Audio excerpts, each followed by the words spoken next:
ہم وہی کاٹ رہے ہیں جو ہم نے بویا ہے. جس نے جتنا بویا وہ اتنا کاٹ رہا ہے. جس نے جتنا ظلم کیا اسے خود بھی اتنا برداشت کرنا پڑ رہا ہے.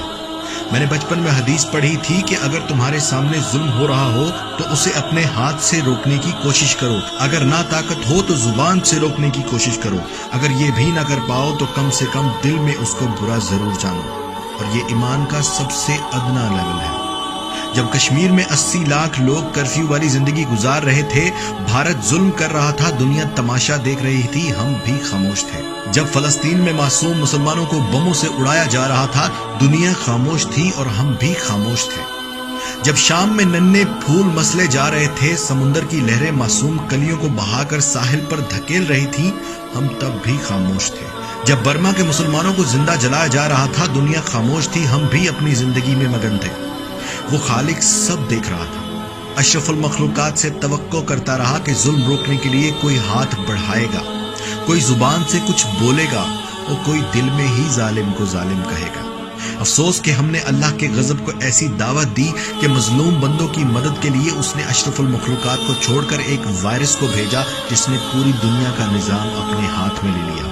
اب ہم سب خزاں کے موسم میں درختوں کے پتوں کی طرح جھڑ رہے ہیں. ہم نے فلسطینیوں کو زہریلی گیس سے سانس بند ہو کر تڑپ تڑپ کر شہید ہوتے دیکھا. تماشا سمجھا، اللہ نے اس وائرس سے سانس بند کر کے ہمیں مارنا شروع کر دیا. ہم بم دھماکوں سے معصوموں کی لاشوں کے ٹکڑے بکھرتے دیکھتے رہے، خاموش رہے. اللہ نے اس وائرس سے ہمارے جنازے ویران کر دیے. ہم نے عورت کو ننگا کر کے ناچنے پر مجبور کیا. اللہ نے ساری دنیا کے مرد اور عورتوں کو ماسک سے پردہ کروا دیا. ہم نے زنا کو عام اور نکاح کو مہنگا کر دیا. اللہ نے ہمیں سادگی سے نکاح کرنے پر مجبور کر دیا. ہم نے بزرگوں کا احترام چھوڑ دیا، ماں باپ کی عزت کرنا چھوڑ دی. اللہ نے اس وائرس سے ایک ایک کر کے دنیا سے بزرگوں کو اپنے پاس بلانا شروع کر دیا. یقیناً ہم اسی لائق تھے، یقیناً یہی ہماری سزا تھی. اگر آپ کو میری باتوں پر یقین نہ آئے تو دنیا کا نقشہ اٹھا کر دیکھیے. جس جس ملک نے ظلم کیا وہ سخت پکڑ میں ہے. جس جس ملک نے خاموش تماشا دیکھا وہ بھی پکڑ میں ہے.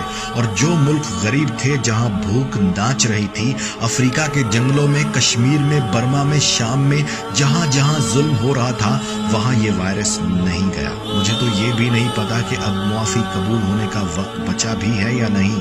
اتنا ضرور سمجھتا ہوں کہ ہم نے حضور پاک صلی اللہ علیہ وآلہ وسلم کا سر شرم سے جھکا دیا. سب سے خوبصورت اور قابل مخلوق آج اتنی ناکارہ ہو گئی کہ ظلم کو روکنے کے لیے اللہ کو انسان کی بجائے ایک وائرس بھیجنا پڑا. اے اللہ ہمیں معاف کر دے. اب ہم کسی ظلم پر خاموش نہیں رہیں گے. یا اللہ اب ہم ظلم کو ہاتھ سے روکیں گے. یا اللہ ہاتھ سے نہ روک پائے تو زبان سے روکیں گے. یا اللہ اگر زبان سے بھی نہ بولنے دیا گیا تو ہم دل میں ظالم کو ظالم مانیں گے. پروردگار ہمیں معاف کر دے. ہم سے درگزر کر. ہم تیرے بندے ہیں، تیرے حبیب کی امت ہیں. ہمیں معاف کر دے.